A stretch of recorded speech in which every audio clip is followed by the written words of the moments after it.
The streets of the dream city were quiet, yet alive in ways Lara had never imagined.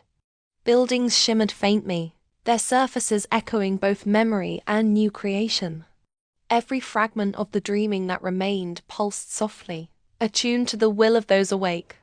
Lara moved through the city with Neren at her side, observing the first generation of hybrids, those who had chosen to remain awake and step into the loom alongside her.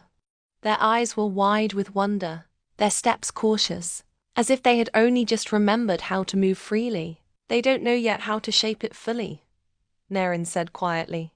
They've carried centuries of dreaming inside them, but waking requires different skills. Choice, patience, courage, and the wisdom to let some things fade. A young woman knelt beside a fountain that had reformed from memory. She traced her fingers through the water, and the reflections shimmered, revealing half-remembered faces, ancestors, teachers, friends from lives long past. She gasped. "It's all still here," she whispered. "Everything we dreamed." Lara knelt beside her. "Some of it can stay. Some of it must go. You decide. The vessel doesn't demand obedience anymore. It responds to us, to what we value." Across the square, a group of children gathered fragments of light that had once formed market stalls and street banners. They laughed, experimenting with patterns and shapes, weaving new spaces into the city. One of them held a glowing filament high and asked, "Can we make it real?" Lara smiled. "Yes, but remember, every creation must have meaning. The vessel will respond, but it will remember. Your choices echo through everything." Neren's gaze was distant.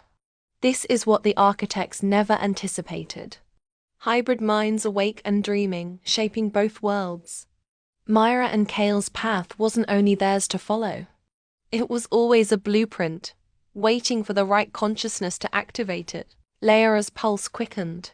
She remembered the weavers, the first humans who had fallen into the deep layer, leaving their bodies behind. And she understood now. The vessel had been designed not just to sustain the sleepers, but to find those who could continue its work consciously. "The first generation," she murmured, "will learn, and then teach. And the dreaming will evolve." "Yes," Neren said. "But it won't be easy. Fragments resist, patterns stubbornly repeat. Some minds will falter, others will embrace chaos. That is the nature of hybrid life, because freedom comes with uncertainty." Lara stood, raising her hands toward the glowing helix above the square. "Then we guide them. Together." Around them, the city hummed, threads of memory and new thought intertwining. Shadows of past dreams flickered, merging with fresh creations. Every pulse of the loom vibrated with the potential of choice. For the first time, Lara felt the depth of her role, not just as an anomaly or a guide, but as a catalyst. Her presence and Neren's anchored the fragile network of consciousness, giving it stability while leaving space for growth, improvisation, and wonder. A young boy tugged at her sleeve, holding a shimmering filament that spun into a small, glowing arch. "Look, we made a gate," he said excitedly. Lara smiled, kneeling beside him. "Yes, and remember, every gate leads somewhere. Some will open to memory, some to creation, some to the unknown." Neren placed a hand on her shoulder. "This is the beginning of the hybrid civilization. Not complete, not perfect, but alive. And everything that follows depends on what they and what we choose next." Lara's gaze swept across the city, the awakened, the fragments, the threads of memory now infused with conscious purpose.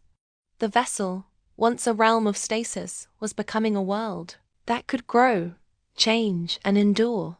"Then we keep weaving," she said softly. "Every choice, every thread, every mind." And the dream city, sensing the intent of its guides, pulsed an affirmation, its breath steady, its loom awake, ready for the first generation to step fully into the hybrid dawn.